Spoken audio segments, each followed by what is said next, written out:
Hello hello hello everyone, hello everyone, hello everyone, hello everyone. जय हिंद दोस्तों कैसे हैं आप लोग। हम आधुनिक भारत डिस्कस कर रहे हैं दोस्तों, लूसेंट की बुक से धमाकेदार तरीके से। यह लेक्चर मेरे द्वारा डिस्कस किया जा रहा है। माय नेम इज क्या है, विक्रम खंडेलकर। दोस्तों मेरे चैनल में प्रीवियस वीडियो आप जाके देख सकते हैं। मैंने सारा संविधान लूसेंट की बुक से कंप्लीट करा चुका हूं। प्राचीन इतिहास और मध्यकालीन इतिहास चल रहा है और आधुनिक इतिहास को भी हम शुरू कर रहे हैं। आधुनिक इतिहास पढ़ेंगे, बारी बारी से टॉपिक वाइज पढ़ेंगे, डिटेल एक्सप्लेन के साथ, जो हर एग्जाम यूपीएससी हो गया और स्टेट पीसीएस और वनडे जितनी भी एग्जाम है उनमें काम आएगी। दोस्तों आप लेक्चर्स देखें, लेक्चर्स देखने के बाद आपको लेक्चर्स पसंद आएगा, मेरे द्वारा पढ़ाया जा रहा पसंद आएगा, तो आप मेरे चैनल को सब्सक्राइब कर सकते हैं। दोस्तों इसके अलावा आपके पास बुक रहेगी तो आप समझ में आ जाएगा, तो उसको आप बार बार रिवीजन कर सकते हैं। दोस्तों आपके पास जो भी बुक हो उससे पढ़ सकते हैं, आप एक बार समझ लीजिए। तो आइए शुरू करेंगे आधुनिक भारत। तो दोस्तों आधुनिक भारत की शुरुआत इतिहासकारों ने हमें बताया है कि आधुनिक भारत की शुरुआत 8वीं शताब्दी से मानी जाती है। 8वीं शताब्दी को आधुनिक भारत के इतिहास की शुरुआत के रूप में माना जाता है। 8वीं शताब्दी पूछा जा सकता है ना। 8वीं शताब्दी को आधुनिक भारत के इतिहास की शुरुआत के रूप में जाना जाता है क्योंकि यह वह शताब्दी थी जब यूरोपीय शक्ति भारत में राजनीतिक सत्ता हासिल करना शुरू किया था उन्होंने। इनके साथ ही भारतीय इतिहास के पहले के मुगल काल का अंत हो गया था। जो शुरुआती मुगल काल का अंत हो गया था और जो कुछ मुगल काल बचे थे, उसी टाइम पे भारत में ईस्ट इंडिया कंपनी का आगमन हुआ था। इसी कारण यहां से 8वीं शताब्दी से माना जाता है। तो क्या समझ में आया, 8वीं शताब्दी से आधुनिक भारत की इतिहास की शुरुआत के रूप में जाना जाता है, इतना याद रखना है। और जो पहले शुरुआती मुगल काल थे औरंगजेब तक, वहां तक के को मध्यकालीन में, और औरंगजेब के बाद के मुगल काल, औरंगजेब के बाद के जो मुगल काल है उत्तरकालीन मुगल काल, उसको भी आधुनिक भारत में गिना जाता है दोस्तों, है ना। और ये आधुनिक भारत की शुरुआत मैंने बताया आपको कि यूरोपीय शक्ति ने जब भारत में आगमन किया, ईस्ट इंडिया कंपनी का शासन स्थापित हुआ, अंग्रेज आए, वहां से पूरा उत्तर आधुनिक इतिहास माना जाता है। इतना समझ में आया। तो देखो जब आधुनिक इतिहास की शुरुआत कहां से होती है, तो ये याद रखना है, आधुनिक इतिहास की शुरुआत में उत्तरकालीन मुगल काल भी थे। मुगल काल जब थे उसी टाइम पे यूरोपीय कंपनियों का आगमन, अंग्रेजों का आगमन, डचों का आगमन, फ्रांसीसियों का आगमन हुआ, है ना। तो उत्तरकालीन मुगल काल की शुरुआत होती है 1707 से। दोस्तों 1707 से लेके मुगल काल कब तक रहा है, 1857 की जो क्रांति हुई थी दोस्तों, 1857 की जो क्रांति हुई थी वहां तक था। 1857 की जो क्रांति हुई थी वहां तक के मुगल सत्ता रही है, मुगल शासन रहा है ना। तो क्या समझ में आया, 1707 से लेके 1857 की क्रांति हुई, वहां तक रहा। और उसके बाद दोस्तों 1 नवंबर 1858 को इलाहाबाद में लॉर्ड कैनिंग ने महारानी विक्टोरिया का घोषणा पत्र पढ़कर सुनाया था। कब, 1 नवंबर 1858 को इलाहाबाद में लॉर्ड कैनिंग ने महारानी विक्टोरिया का घोषणा पत्र पढ़कर सुनाया था। और उससे मुगल सत्ता समाप्त हो गई थी। मुगल सम्राट का पद कानूनी तौर पर समाप्त कर दिया गया था, है ना। मुगल सम्राट का पद कानूनी रूप से मुगल सम्राट का पद 1 नवंबर 1858 को समाप्त कर दिया गया था और मुगलों का अंत हो गया था। तो यहां पे हम पढ़ने वाले हैं कहां से, देखो यहां पे ये चार्ट बनाकर लिखा हुआ है, उत्तरकालीन मुगल काल। उत्तरकालीन यानी उत्तर, औरंगजेब के बाद का रोल काल है दोस्तों। यहां पे औरंगजेब के बाद का रोल काल है। आधुनिक भारत यानी मध्यकालीन भारत में हम औरंगजेब तक पढ़ते हैं। अब औरंगजेब का लड़का हुआ था बहादुर शाह, तो वहां से शुरू होता है दोस्तों आधुनिक भारत, यानी हम बोल सकते हैं 1707 से, है ना। तो यहां मैं डिटेल में एक एक करके आपको बताने की पहले कोशिश करूंगा। देखो यहां पे दोस्तों, यहां चार्ट बना के लिख दिया लूसेंट वाले ने। उसके अलावा फिर जो जो इंपॉर्टेंट फैक्ट है उनसे रिलेटेड यहां बनाया गया है ना, यहां बताया गया है। और मुगलों से स्वतंत्र होने वाले राज्यों को यहां लिख दिया गया है, क्योंकि मुगल सत्ता कमजोर होती जा रही थी। तो कमजोर होने के बाद कई लोग अपना खुद का स्वतंत्र राज्य स्थापित कर रहे थे, उनके बारे में यहां लिख दिया गया है। तो पहले मैं यहां डिटेल में आपको इसी को अच्छे से पढ़ के बताता हूं और साथों साथ एक्स्ट्रा फैक्ट बताने की कोशिश करूंगा जो एग्जाम ओरिएंटेड होती है दोस्तों। तो देखिए यहां पे उत्तरकालीन मुगल काल के बारे में बताया गया। उत्तरकालीन मुगल काल, तो दोस्तों उत्तरकालीन मुगल काल में औरंगजेब के बाद मुगल सम्राट कौन बनता है, औरंगजेब के लड़के थे दोस्तों। तो औरंगजेब के टाइम पे उत्तराधिकारियों के युद्ध शुरू हो गए। उसके लड़के थे, वो गद्दियों के लिए लड़ने लगे, है ना। तो उसमें से जो उसका बेटा था एक बहादुर शाह, क्या नाम था उसका, ये देखो यहां पे लिखा हुआ है बहादुर शाह। बहादुर शाह ने 1707 से लेकर 1712 तक के सम्राट रहा है ये मुगल सम्राट। तो इससे क्या क्या क्वेश्चन आते हैं तो मैं आपको जानकारी के लिए बता दूं। सबसे पहले तो ये याद रखना है बहादुर शाह 1707 से लेकर 1712 तक के, इसी का नाम था शाह आलम प्रथम। इसी की एक उपाधि थी, क्या नाम था उसका, शाह आलम। शाह आलम प्रथम इसे ही कहा जाता था दोस्तों, शाह आलम प्रथम इसे ही कहा जाता था। इसे ही शाह बेखबर, इसे ही शाह बेखबर भी कहा जाता था। इसे ही क्या, शाह बेखबर, इसे ही शाह बेखबर उपाधि थी दोस्तों। शाह बेखबर या शाह बेखबर या शाह बेखबर भी इसे ही कहा जाता था, याद रखना है। तो देखो बहादुर शाह से क्या क्या क्वेश्चन आते हैं बता देता हूं मैं बोल के यहां पे। इसका बचपन का नाम या मूल नाम मुअज्जम था। इसके बचपन का नाम या मूल नाम मुअज्जम था दोस्तों, है ना, मुअज्जम था। अपने भाइयों को पराजित करके गद्दी प्राप्त की थी इसने, है ना। जडायु के युद्ध में अपने भाइयों को पराजित करके, जो औरंगजेब के लड़के थे, है ना, औरंगजेब के लड़के अपने भाइयों को पराजित करके गद्दी प्राप्त करी थी। और सिख गुरु गोविंद सिंह के साथ इसके अच्छे संबंध थे। सिख गुरु जो हुए हैं गोविंद सिंह जी के साथ इसके अच्छे संबंध थे। 712 में इसकी मृत्यु हो गई, 712 में इसकी मृत्यु हो गई, है ना। इसे शाह आलम प्रथम के नाम से भी जाना जाता था, याद रखना है। इसकी एक उपाधि शाह आलम प्रथम, क्वेश्चन आता है शाह आलम प्रथम किसको बोलते हैं, बहादुर शाह, है ना, बहादुर शाह प्रथम भी बोल सकते हैं कि इसको, क्योंकि बहादुर शाह के नाम से आखिरी में भी एक अपने को मुगल काल मिलेगा, मुगल सम्राट मिलेगा। इसे शाह बेखबर के नाम से जाना जाता था दोस्तों, इसे शाह बेखबर के नाम से जाना जाता था। और गुरु गोविंद सिंह ने हिमालय के तराई क्षेत्र में लोहरगढ़ का किला बनवाया था, है ना। उसी टाइम पे गुरु गोविंद सिंह ने हिमालय के तराई क्षेत्र में लोहगढ़ का किला बनवाया था दोस्तों। और यह एक सहिष्णु शासक था। यह एक क्या था,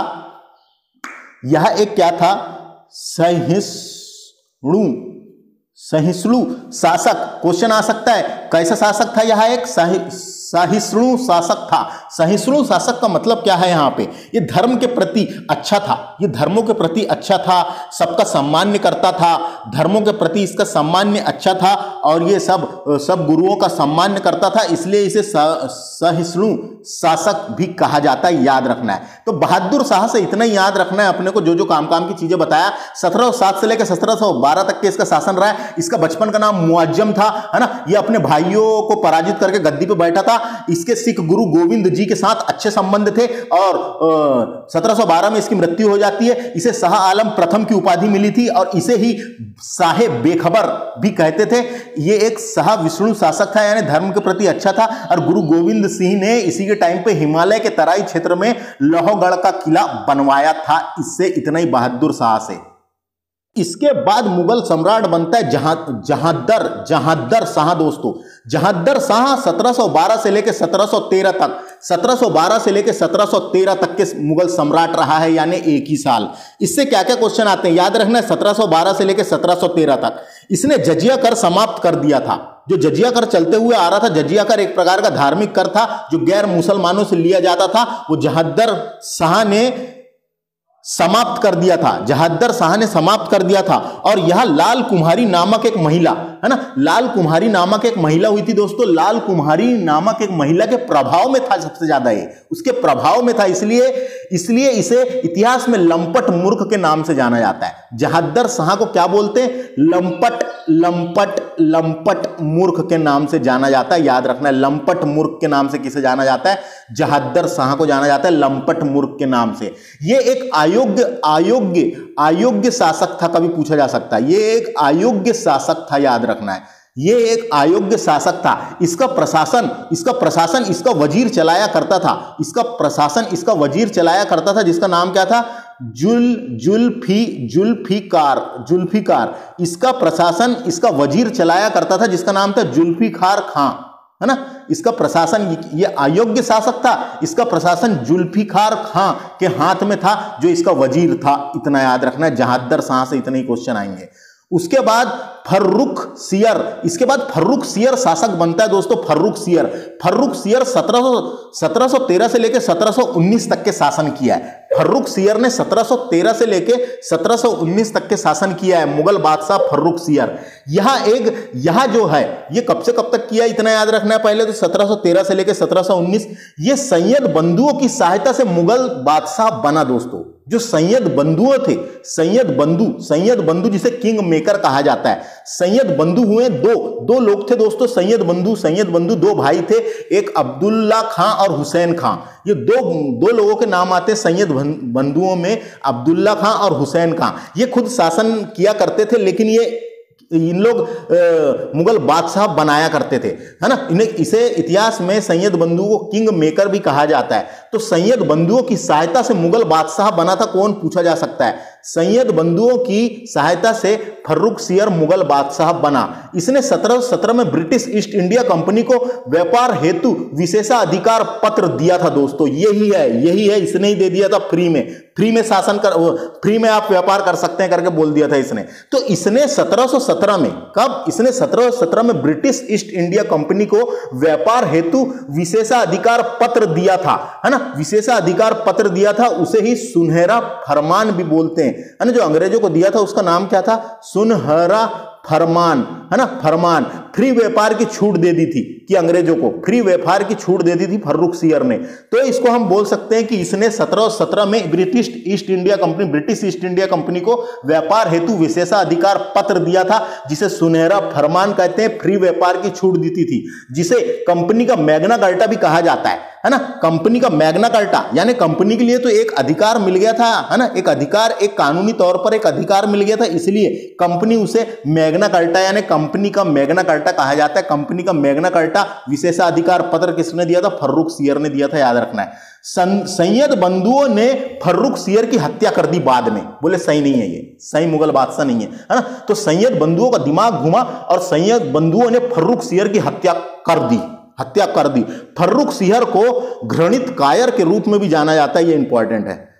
इतिहास में घृणित कायर के रूप में भी जाना जाता है ना। इसका नाम पूछे, घृणित कायर किसे कहा जाता है, तो फर्रुखसियर को घृणित कायर के नाम से भी जाना जाता है। इसके बाद क्या हुआ, सैयद बंधुओं ने, इसके बाद क्या हुआ, फर्रुखसियर के बाद क्या होता है, सुनो। फर्रुखसियर के बाद क्या होता है, सैयद बंधुओं ने रफी उद दौला और रफी उद दरजात, दो नाम के एक व्यक्ति थे। सबसे पहले एक व्यक्ति को बनाते हैं इन लोग, है ना, फरवरी से लेकर जून तक के, जिसका नाम था रफी उद दौला। रफी उद दौला तो बाद में बना था, पहले बना था रफी उद, नाम उसका था रफी उद दरजात। रफी उद दरजात को मुगल सम्राट बनाया। रफी उद दरजात को मुगल सम्राट बनाया था। ये फरवरी से लेकर जून तक था दोस्तों, फरवरी से लेकर जून तक के मुगल सम्राट रहा। इसके बाद क्या हुआ, ये कुछ बीमारी के चलते ये खत्म हो गया। तो उसके बाद फिर सैयद बंधुओं ने रफी उद दौला को मुगल सम्राट बनाया।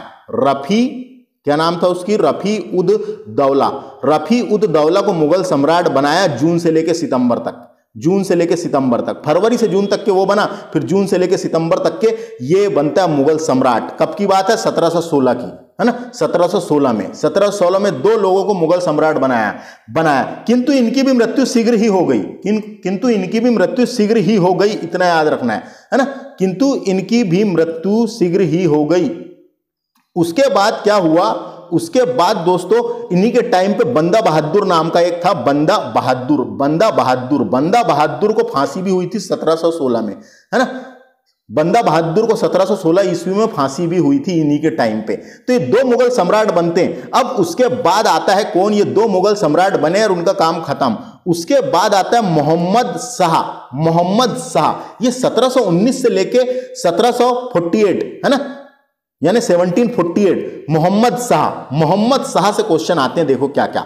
मोहम्मद शाह इंपॉर्टेंट है। मोहम्मद शाह 1719 से लेकर 1748 यानी 1748 तक के मुगल सम्राट बना। यह सैयद बंधुओं द्वारा बनाया गया चौथा मुगल बादशाह था। ये सैयद बंधुओं द्वारा बनाया गया चौथा मुगल बादशाह था। मोहम्मद शाह ने अपने योग्य वजीर निजाम उल मुल्क आसफ जहां, क्या नाम था उसका, है ना, इसको मुगल बादशाह किसने बनाया, देखो यह सैयद बंधुओं द्वारा बनाया गया चौथा मुगल बादशाह था, है ना। तो मोहम्मद शाह ने फिर जब मुगल बादशाह बनने के बाद क्या किया, अपने योग्य वजीर, इसका एक योग्य वजीर था जिसका नाम था निजाम उल मुल्क आसफ जहां की सहायता से सैयद बंधुओं की हत्या करवा दी थी। सैयद बंधुओं की हत्या ही करवा दी, इसने बोले यही बनाते हैं हर बार, इनकी हत्या ही करवा दी। इस प्रकार मुगल काल में किंग मेकर के नाम से जाने जाने वाले सैयद बंधुओं का अंत हो गया था इसी के टाइम पे। इस प्रकार मुगल काल में किंग मेकर के नाम से प्रसिद्ध सैयद बंधुओं का अंत हो गया। और मोहम्मद शाह के समय 1939 में नादिर शाह का आक्रमण भी हुआ था। इसी के टाइम पे 1739 में नादिर शाह का आक्रमण भी हुआ था दोस्तों। और जब क्या कि दिल्ली सल्तनत थोड़ा सा यानी मुगल बादशाह कमजोर हो गया था, तो इसलिए नादिर शाह का आक्रमण हुआ था 1739 में। इसी के टाइम पे क्वेश्चन आता है, किसके टाइम पे, मोहम्मद शाह के टाइम पे। मोहम्मद शाह के टाइम पे नादिर शाह का आक्रमण हुआ, है ना, और निजाम का मोहम्मद शाह के साथ मतभेद हो गया था। जो निजाम था, निजाम कौन निजाम, तो निजाम उल मुल्क आसफ जहां जो था, जिसको इसने बोला था कि सैयद बंधुओं की हत्या करवा दिया जाए, करवाने के लिए कहा था और उसने हत्या कर दिया था, तो हत्या करा था। तो निजाम उल मुल्क आसफ जहां के साथ इसका मतभेद हो गया था। अतः उस टाइम पे क्या हुआ, निजाम ने एक स्वतंत्र हैदराबाद की स्थापना कर दी थी। उस टाइम पे निजाम ने स्वतंत्र राज्य जो मुगलों के अधीन था, स्वतंत्र राज्य हैदराबाद की स्थापना कर दी थी। इतना याद रखना है ना, समझ में आया। आगे अपन फैक्ट पढ़ेंगे तो और समझ में आएगा। मोहम्मद शाह को रंगीला शाह या रंगीला बादशाह भी कहते थे, क्वेश्चन आता है इसको रंगीला शाह या रंगीला बादशाह, इसको रंगीला शाह या रंगीला बादशाह भी कहते थे, क्वेश्चन पूछा जाता है ना। नादिर शाह को ईरान का नेपोलियन भी कहा जाता था, जो मैंने बताया था। इसी के टाइम पे 1739 में नादिर शाह का आक्रमण हुआ था। नादिर शाह को ईरान का नेपोलियन भी कहा जाता था, है ना, इतना याद रखना है। और नादिर शाह ने जब आक्रमण किया था, जो शाहजहां के द्वारा जो बनाया गया तख्ते ताऊद था, है ना, उसको भी अपने साथ ले गया था। कोहिनूर हीरा को भी लूट कर ले गया था, है ना, इतना याद रखना है। सैयद बंधुओं के दो नाम आते मैंने बताया, क्या, एक अब्दुल्ला खां और हुसैन खां। तो मोहम्मद शाह खत्म, मोहम्मद शाह से इतना ही 1748 तक के शासन करता है। इसके बाद बनता है दोस्तों अहमद शाह। अहमद शाह 1748 से लेकर 1754 तक के मुगल सम्राट रहा। इससे क्या क्या क्वेश्चन आते हैं, तो 1748 में अहमद शाह अब्दाली का आक्रमण हुआ था। इसी के टाइम पे किसके टाइम पे, ये अहमद, ये नाम याद रखना है, अहमद से अहमद शाह अब्दाली। 1748 में प्रथम बार अहमद शाह अब्दाली का आक्रमण भारत पर हुआ था, और वो अहमद शाह अब्दाली का पहला आक्रमण था। अब्दाली का पहला आक्रमण था, इतना याद रखना है। इसके बाद मुगल बादशाह बनता है आलमगीर द्वितीय। ये कब से कब तक रहा है, 1754 से लेकर 1759 तक के मुगल सम्राट रहा है। इसी के टाइम पे प्लासी का युद्ध हुआ था दोस्तों। प्लासी का युद्ध 1757 में आलमगीर द्वितीय के टाइम पे प्लासी का युद्ध हुआ था। प्लासी का युद्ध, ये याद रखना है, इससे इतना ही क्वेश्चन आता है। उसके बाद शाह आलम द्वितीय बनता है दोस्तों। शाह आलम द्वितीय, इसका मूल नाम अली गौहर था। ये शाह आलम द्वितीय का मूल नाम क्या था, अली गौहर। ऐसे क्वेश्चन आते हैं कई बार, अली गौहर था, इसका मूल नाम अली गौहर था। यह अपने वजीर से जान का खतरा होने के कारण राजधानी से दूर रहा करता था, है ना। अपने वजीर से जान का खतरा होने के कारण राजधानी से दूर रहा करता था। और इसी के टाइम पे 1764 में बक्सर का युद्ध और 1761 में पानीपत का तृतीय युद्ध हुआ था, है ना, और तृतीय युद्ध हुआ था। और इसी के टाइम पे 1765 में इलाहाबाद की संधि साइन हुई थी और अंग्रेजों ने इसे पेंशन देना शुरू कर दिया था। शाह आलम द्वितीय को अंग्रेजों ने पेंशन देना शुरू कर दिया था। पेंशन की बोले अब तुम पेंशन पे ही रहो, है, ज्यादा सोचने का नहीं है, बोले हर महीने पेंशन लो और पेंशन में ही रहो। तो शाह आलम द्वितीय को पेंशन देना शुरू कर दिया था। जो मैंने बताया इतनी चीज अभी सुन लो, उधर फैक्ट पढ़ेंगे तो सब समझ में आ जाएगा। शाह आलम द्वितीय समझ में आया? शाह आलम द्वितीय से क्या क्या बताया मैंने? शाह आलम द्वितीय से क्या क्या बताया? इसका मूल नाम अली गौहर था। यह अपने वजीर से जान का खतरा होने के कारण राजधानी से दूर रहता था। इसी के टाइम पे 1764 में बक्सर का युद्ध हुआ था और 1761 में पानीपत का तृतीय युद्ध हुआ था और 1765 में इलाहाबाद की संधि साइन हुई थी और इसे पेंशन देना शुरू कर दी थी अंग्रेज सरकार ने, इसे पेंशन देना शुरू कर दी थी शाह आलम द्वितीय। इसके बाद अकबर द्वितीय बनता है दोस्तों। अकबर द्वितीय मुगल सम्राट, यह 1806 से लेके 1837 तक के मुगल सम्राट रहा है। 1806 से 1837 तक के मुगल सम्राट रहा है। यह पहला शासक था जो अंग्रेजों की संरक्षण में मुगल बादशाह बना था। अंग्रेजों की सहायता से मुगल बादशाह बनने वाला पहला शासक अकबर द्वितीय था। अंग्रेजों के संरक्षण से मुगल बादशाह बना था। इसने राजा राम मोहन राय को राजा की उपाधि दी थी। डायरेक्ट क्वेश्चन आता है दोस्तों। इसी ने राजा राम मोहन राय, यानी मोहन राय नाम था उसका, तो राजा राम मोहन राय को राजा की उपाधि अकबर द्वितीय ने दी थी। क्वेश्चन पूछा जाता है, याद रखना है। और इसी के समय ही मुगलों के सिक्के चलना बंद हो गए थे। अकबर द्वितीय के समय ही मुगलों के सिक्के जो चला करते थे वो सिक्के चलना बंद हो गए थे। इतना क्वेश्चन आता है, इतना याद रखो इससे। 1806 से लेके 1837 तक के शासन किया है अकबर द्वितीय ने। अकबर द्वितीय के बाद बहादुर शाह जाफर द्वितीय बोलेंगे इसको अपन। बहादुर शाह जाफर द्वितीय आता है दोस्तों, बहादुर शाह जाफर द्वितीय। अब अकबर द्वितीय के बाद दोस्तों, अकबर द्वितीय के बाद बहादुर शाह जाफर द्वितीय, इसको क्या बोलते हैं? बहादुर शाह जाफर द्वितीय। 1837 से लेके 1857 की जो क्रांति हुई थी, 1857 की जो क्रांति हुई थी वहां तक के बना था। 1857 की क्रांति हुई तो वहां तक के मुगल बादशाह था, है ना, मुगल बादशाह था। तो इससे क्या क्या क्वेश्चन आते हैं? तो यह जाफर के नाम से शायरी लिखता था दोस्तों। इसका नाम था जाफर। ये जो जाफर लिखा हुआ है, जाफर के नाम से शायरी लिखता था। मस्त, बेहतरीन, है ना। 1857 की क्रांति में भाग लेने के कारण इसे अंग्रेजों ने रंगून जेल भेज दिया था। रंगून जेल, रंगून, है ना। और मेरे पिया गए रंगून वाला गाना सुने होंगे आपने, वही वाला। ये रंगून जेल म्यांमार यानी बर्मा का एक जेल था अंग्रेजों के टाइम पे।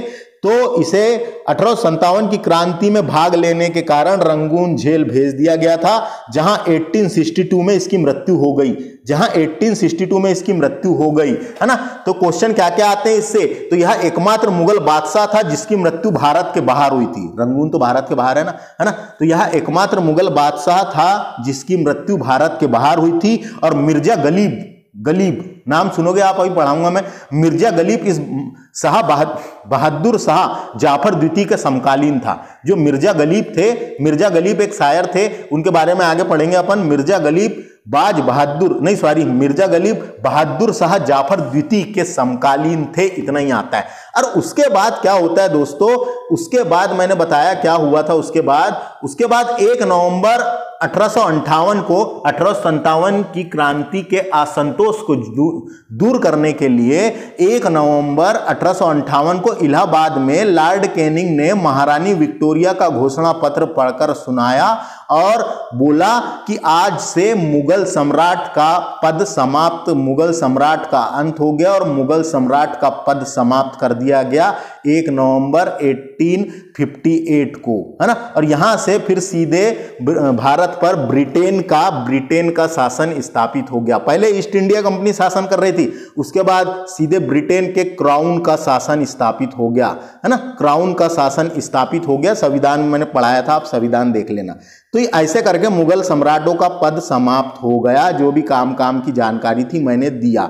अब ये जो यहाँ पे अपन ने सारणी बना के जो लिखा हुआ है, वो जो मैंने बोल के बीच में आपको बताया ना, वही सब चीजें यहाँ फैक्ट के रूप में लिखी हुई है दोस्तों। तो इसको मैं डिटेल में यहाँ पे एक्सप्लेन कर देता हूँ एक एक करके, तो आपको और अच्छे तरीके से समझ में आ जाएगा। यहाँ तो मैंने जल्दी बताया काम की चीजें, लेकिन वो जो बीच में बताया था वही सारे इंपॉर्टेंट फैक्ट यहाँ पे लिख रखे हैं, है ना। तो उसी को अपन अब एक एक करके अच्छे से समझाता हूं मैं। जो वहां पे थे वही बस देखो आगे। अब देखो आधुनिक भारत में उत्तरकालीन मुगल सम्राट सबसे पहले आता है बहादुर शाह। यहां पढ़े थे ना अपन ने, ये देखो ये बहादुर शाह।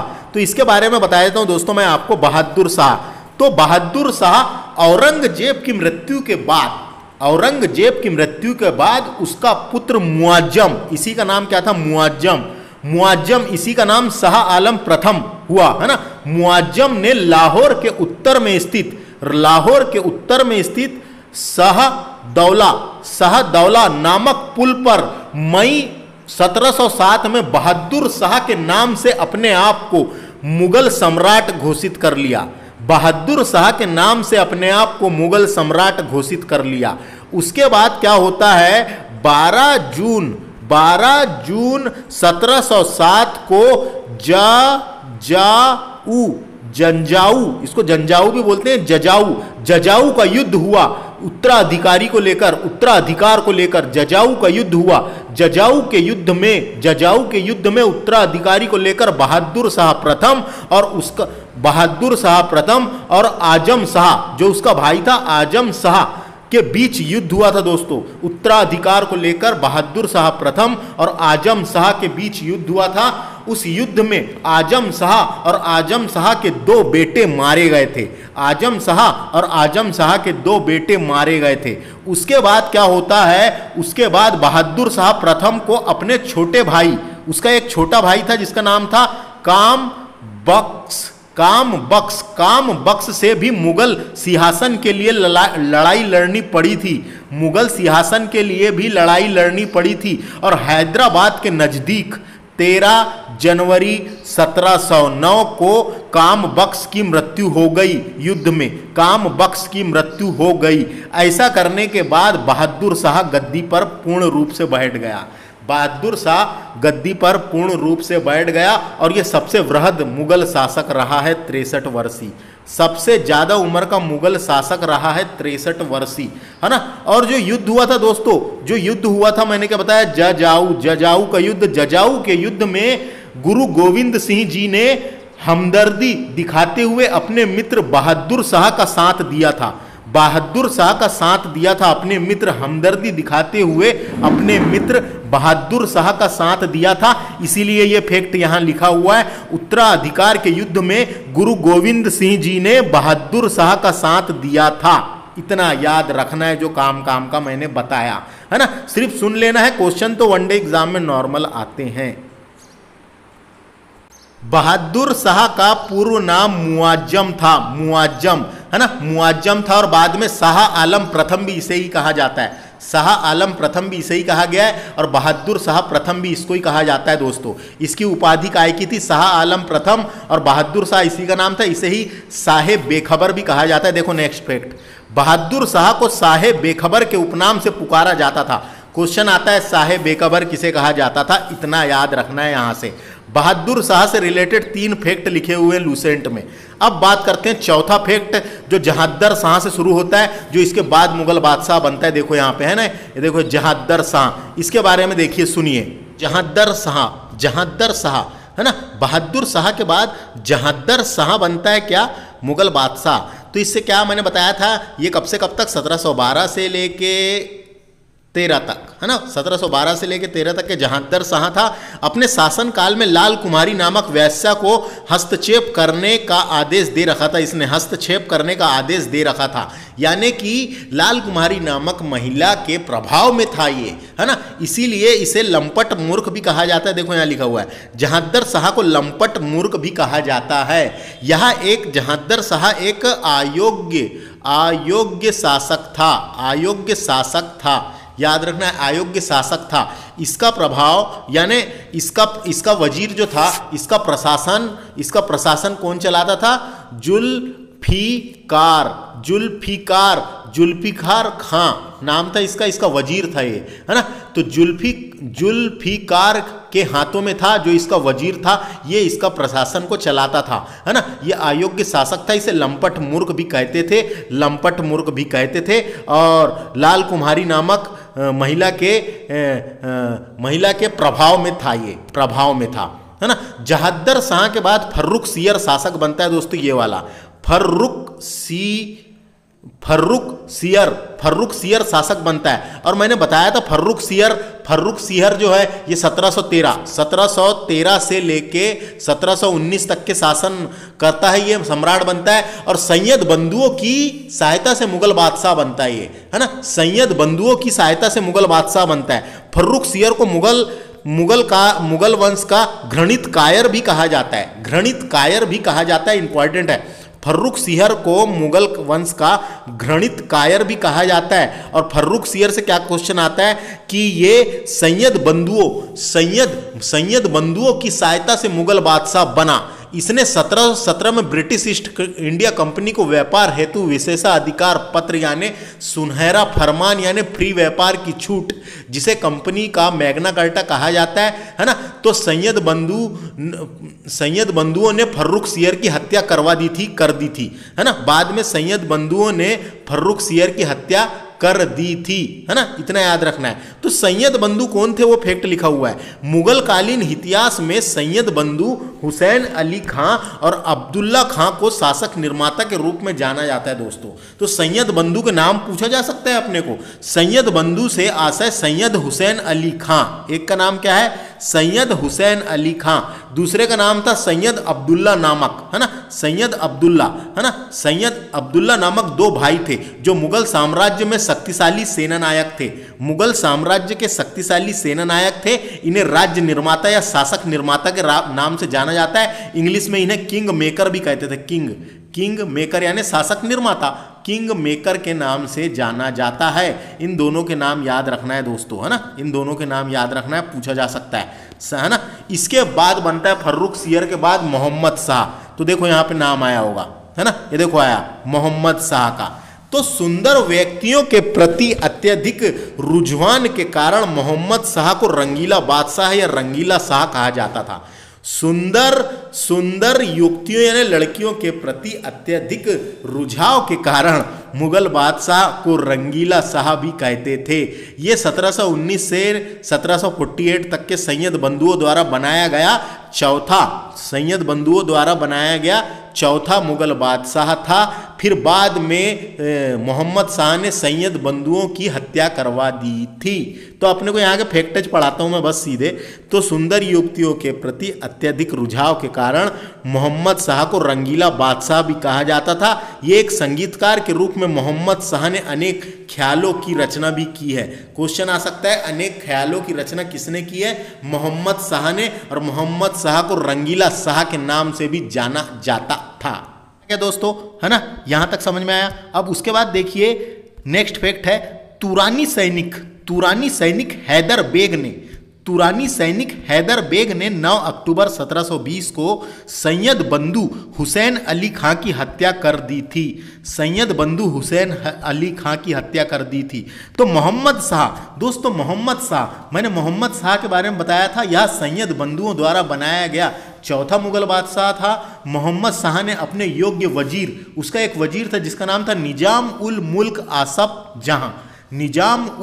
आसफ जहां की सहायता से सैयद बंधु की हत्या करवा दी थी। तो जो निजाम उल मुल्क आसफ खां था उसका सैनिक था तुरानी सैनिक ये हैदर बेग। तो हैदर बेग ने 9 अक्टूबर 1720 को सैयद बंधु हुसैन अली खां की हत्या कर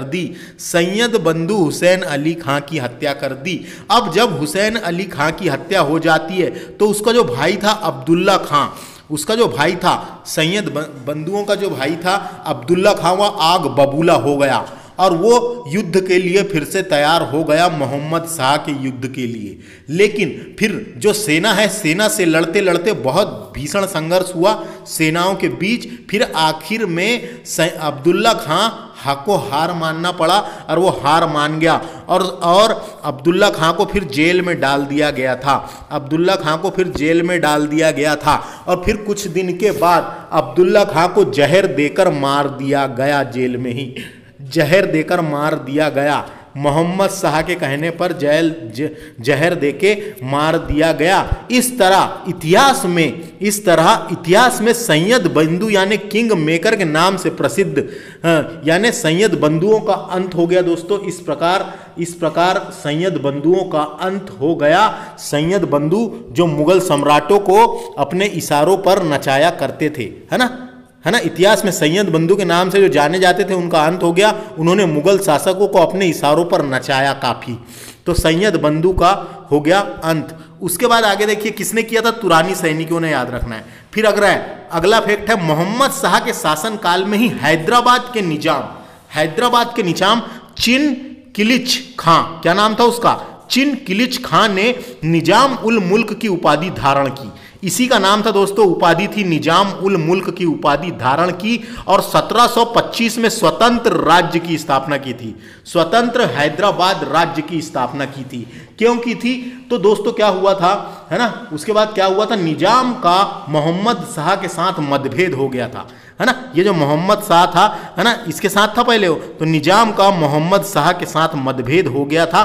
तो मतभेद होने के बाद, है ना, के शासन काल में ही मोहम्मद शाह के शासन काल में ही हैदराबाद की स्थापना होती है, और हैदराबाद की स्थापना चिन किलिच खां ने की थी। चिन किलिच खां का ही नाम था, यानी उपाधि थी, निजाम उल मुल्क की उपाधि धारण की थी, और 1725 में स्वतंत्र हैदराबाद राज्य की स्थापना हुई थी। याद रखना है, हैदराबाद की स्थापना तुरानियों ने करी थी, ये पूछा जा सकता है। ये तुरानी था ना, ये तुरानी था, और अवध की स्थापना ईरानियों ने करी थी। यहां पढ़ेंगे अपन अभी जो स्वतंत्र हुए राज्य पढ़ेंगे, सबसे पहले क्या पढ़ेंगे, हैदराबाद और अवध, है ना, तो इनके बारे में आगे पढ़ेंगे, अभी फैक्ट पढ़ते हैं। तो ये भी फैक्ट समझ में आ गया।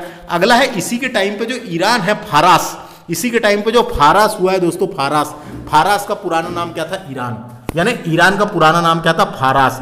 तो फारस के सम्राट नादिर शाह का आक्रमण होता है कब, 1739 में दिल्ली पर आक्रमण किया नादिर शाह ने। उस समय दिल्ली का शासक मोहम्मद शाह था, क्वेश्चन आता है, नादिर शाह का आक्रमण किसके समय हुआ था, मोहम्मद शाह के समय हुआ था।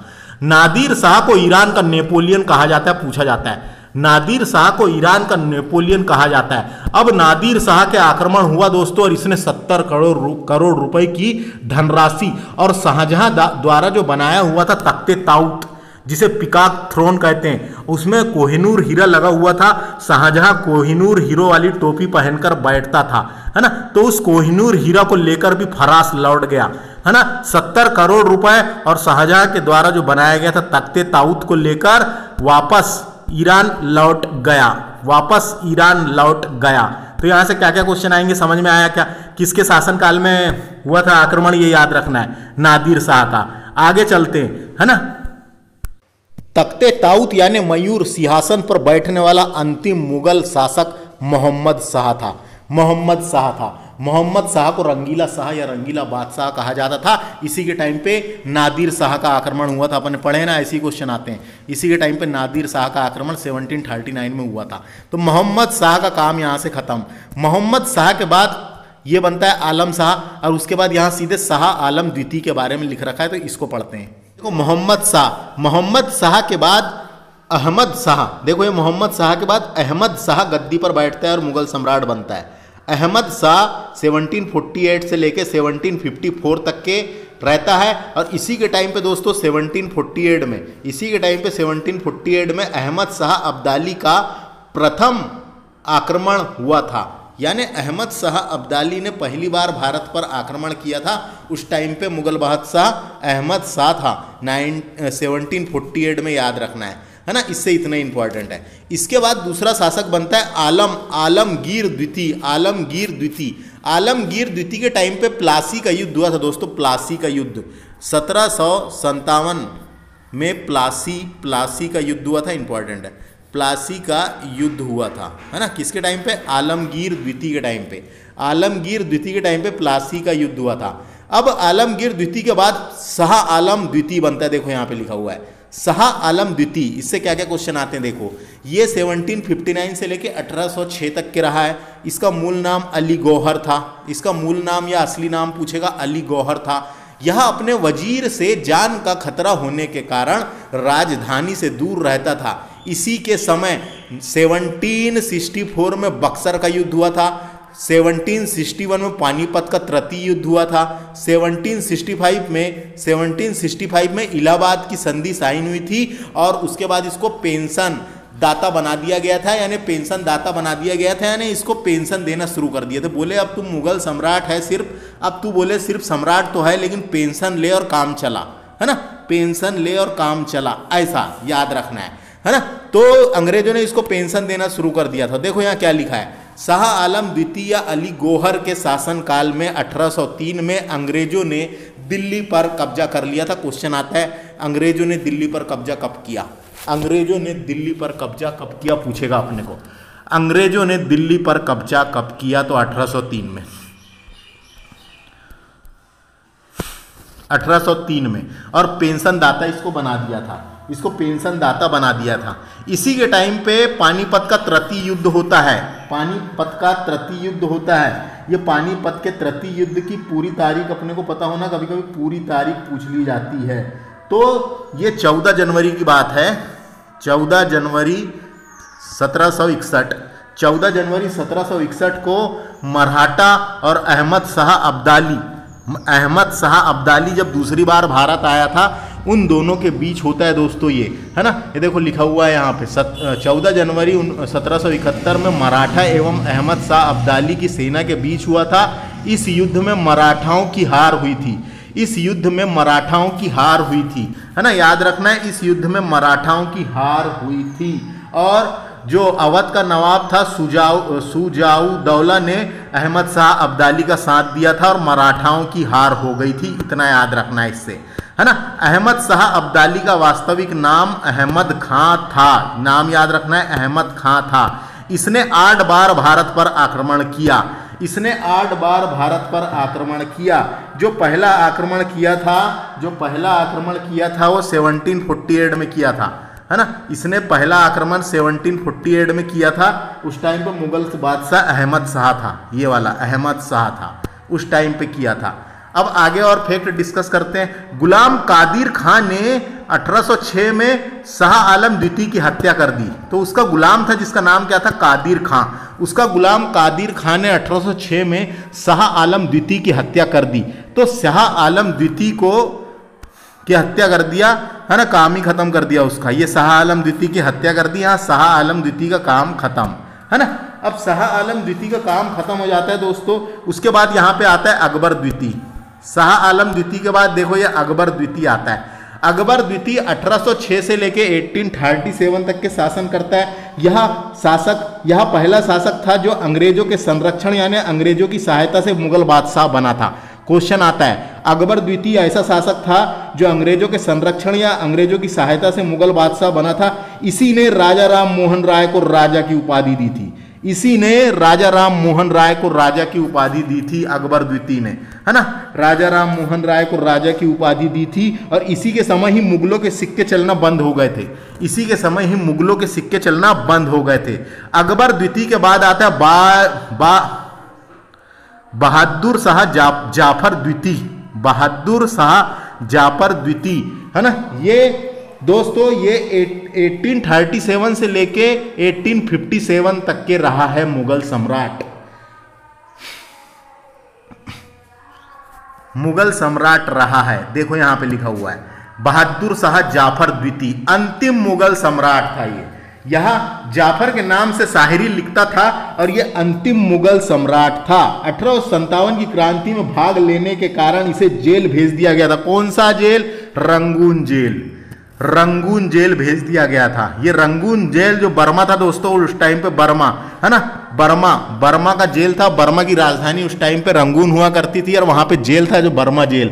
वो आपने एक पुरानी पिक्चर में एक गाना सुने होंगे, मेरे पिया गए रंगून वहां से किया है टेलीफोन तुम्हारी याद सताती है। वही वाला रंगून है दोस्तों ये, तो वही वाला रंगून है ये, तो याद रखना है। तो रंगून जेल था अंग्रेजों के टाइम पे, तो इसको रंगून जेल भेज दिया गया था। 1857 की क्रांति में भाग लेने के कारण अंग्रेजों द्वारा बहादुर शाह जाफर द्वितीय को बंदी बना लिया गया और रंगून जेल भेज दिया गया था। उसके बाद रंगून जेल भेजा गया तो इसको वहीं रखा गया कई दिन तक के। उसके बाद 1862 में इसकी मृत्यु हो गई वहाँ पे, कहाँ? रंगून जेल में। 1862 में इसकी मृत्यु हो गई और यह एकमात्र शासक था जिसकी मृत्यु भारत के बाहर हुई थी दोस्तों। यह एकमात्र शासक था जिसकी मृत्यु भारत के बाद बाहर हुई थी और इसकी समाधि भी वहीं रंगून में है। इसकी समाधि भी कहाँ पर है पूछेगा? रंगून। इसकी समाधि कहाँ पर है? रंगून में, इतना याद रखना है। और उसके बाद क्या क्वेश्चन आते हैं यहाँ से? तो इसी के टाइम पे मशहूर शायर मिर्जा गलीब बहादुर शाह जाफर के समय ही दिल्ली में रहते थे दोस्तों। तो एक शायर हुए हैं जो अरबी और फारसी शायर रहे हैं, बहुत प्रसिद्ध शायर, जिसका नाम था मिर्जा गालिब है। मिर्जा गालिब बहादुर शाह जाफर द्वितीय के समय ही दिल्ली में रहते थे या समकालीन थे, ऐसा क्वेश्चन आ सकता है ना। ये किसके समकालीन थे ऐसा क्वेश्चन आएगा, बहादुर शाह जाफर द्वितीय के, जो अंतिम मुगल सम्राट था उसके समकालीन थे। उसके बाद लाल किले में स्थित हीरा महल बहादुर शाह जाफर ने बनवाया था दोस्तों।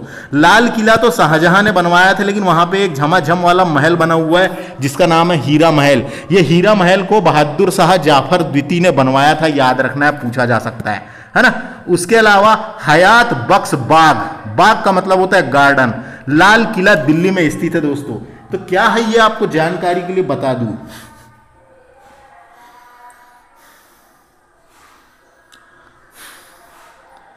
हयात बख्श बाग है, इसका अर्थ होता है जीवन प्रदान करने वाला उद्यान। दिल्ली के लाल किले में एक उद्यान बना हुआ है दोस्तों, उद्यान बना हुआ है, उसी का नाम है ना।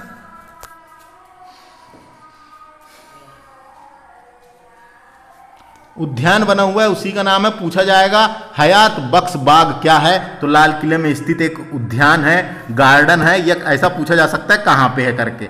तो इस तरीके से हमारा लेक्चर कंप्लीट होता है। लेकिन अब देखते हैं आगे, ये मुगलों से स्वतंत्र होने वाले राज्य और उनके संस्थापक भी मैं यहीं साथों साथ बता देता हूं। संस्थापक तो दोस्तों 18वीं शताब्दी के पूर्व या बाद में मुगलों से प्रत्यक्ष रूप से या अप्रत्यक्ष रूप से कई राज्य स्वतंत्र हुए।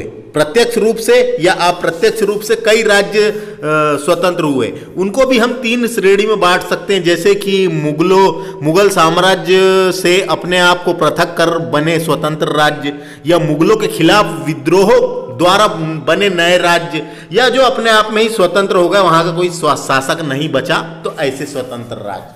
तो ऐसे स्वतंत्र राज्य बने दोस्तों। तो हम एक एक करके देखते हैं किसकी स्थापना किसने किया है करके, किसकी स्थापना किसने किया, ये अपने को देखना है। तो देखो, जिसमें से अवध, जिसमें से क्या है ये अवध, जिसमें से अवध हो गया बंगाल और हैदराबाद, ये ऐसे राज्य थे, अवध, बंगाल और हैदराबाद, ये उत्तराधिकार राज्य की श्रेणी में आते हैं दोस्तों, है ना। उत्तराधिकार तो अपन डायरेक्ट बात करते हैं, सबसे पहले बात करते हैं अपन किसकी, बंगाल की। सबसे पहले बात करते हैं अपन बंगाल, सबसे पहले बात करते हैं बंगाल की। तो दोस्तों मुगल सम्राट के विघटन और स्थिरता की स्थिति का लाभ उठाकर, है ना, बंगाल के सूबेदार, बंगाल का सूबेदार था ये, बंगाल का सूबेदार मुर्शिद कुली खां ने स्वतंत्र राज्य की स्थापना की थी, है ना। मुर्शिद क्या है, कुली खां ने स्वतंत्र राज्य की स्थापना की थी, याद रखना है इसका नाम। इसके बारे में डिटेल में अपन उधर पढ़ेंगे, टेंशन नहीं है यहाँ पे अपने को, है ना। यहाँ पे इतना ही याद रखो, नाम याद रखना है बस। इसके बाद बात करते हैं हैदराबाद की। तो हैदराबाद क्या हुआ, 1724 में चिन किलिच खां, जिसकी उपाधि क्या नाम था उसका, निजाम उल मुल्क आसफ जां ने हैदराबाद में स्वतंत्र कौन सा वंश, आसफ जाई वंश की स्थापना की थी। आसफ जाई वंश की स्थापना की थी। चिन किलिच खां को मुगल बादशाह मोहम्मद शाह द्वारा दक्कन के सूबेदार के रूप में नियुक्त किया गया था। दक्कन के सूबेदार के रूप में नियुक्त किया गया था, दक्कन के सूबेदार के रूप में नियुक्त किया गया था, है ना। और मुगल बादशाह मोहम्मद शाह ने, है ना, 1722 में चिनलिस खां को दक्कन के 6 सूबों की सूबेदारी सौंपी थी, है ना, सौंपी थी। और उसके बाद में इसने उससे मोहम्मद शाह के से मतभेद होने के कारण फिर इसने हैदराबाद स्वतंत्र राज्य की स्थापना कर दी, इसका नाम याद रखना है ना। इसके बाद बात करते हैं अपन, इसके बाद क्या नाम आता है, इसके बाद नाम आता है अवध की। तो अवध की स्थापना या संस्थापक कौन थे, साआदत खां। तो पश्चिम में कन्नौज से लेकर पूर्व में कर्मनासा नदी तक फैला अवध, है ना, अवध का सूबा एक विस्तृत और समृद्धशाली क्षेत्र था दोस्तों। तो 1722 में शहादत खां बुरहान मुल्क ने अवध को स्वतंत्र घोषित कर दिया। क्या नाम था उसका पूरा नाम था शहादत खां बुरहान मुल्क शहादत खां बुरहान मुल्क ने हैदराबाद को स्वतंत्र घोषित कर दिया और मोहम्मद शाह ने अवध का सूबेदार नियुक्त किया था। मोहम्मद शाह ने इसको अवध का सूबेदार नियुक्त किया था। फिर ये 1722 में इसने अवध को स्वतंत्र घोषित करके यहाँ पे स्थापना कर डाली। इतना याद रखना है बस, आगे पढ़ेंगे डिटेल में अपन इसके बारे में, अभी तो स्टार्टिंग की है। बात करते हैं मराठा की, तो मराठा तो यहाँ पे है ही नहीं, है ना।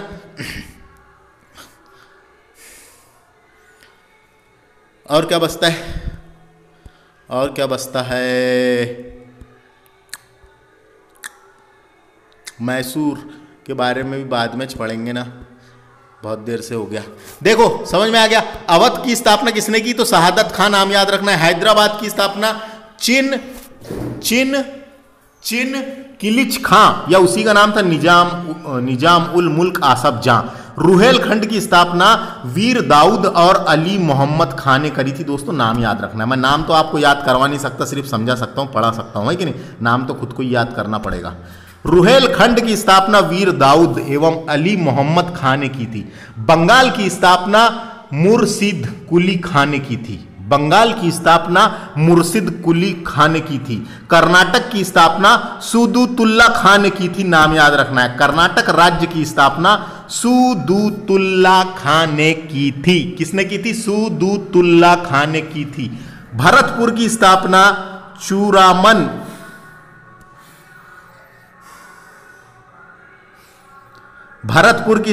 चुरामन एवं बदन सिंह ने की थी। चुरामन एवं बदन सिंह ने की थी। तो ये कुछ भी पूछा जा सकता है, इसको पूरे को याद रखना है। जो मुगलों के द्वारा स्वतंत्र हुए, अपने आप स्वतंत्र हो गए या विद्रोह करके स्वतंत्र हुए, उनके अधीन थे और स्वतंत्र हुए, कैसे भी स्वतंत्र हुए, अपने को तो याद रखना है बस, है ना। बाकी आगे जब इधर आगे आएगा ना, तो उधर मैं डिटेल में पढ़ाऊंगा इसके बारे में, बंगाल के बारे में पढ़ेंगे जब। यहां एक नोट लिख रखा है, इसको पढ़ लेते हैं और खत्म करते हैं लेक्चर को। मुगल सम्राट मोहम्मद शाह ने शहादत खां को बुरहान उल मुल्क की उपाधि दी थी। क्वेश्चन आ सकता है, बुरहान उल मुल्क की उपाधि किसकी थी, शहादत खां की। शहादत खां की थी दोस्तों, और किसने दी थी, तो मोहम्मद शाह ने दी थी। शहादत खां का असली नाम मीर मोहम्मद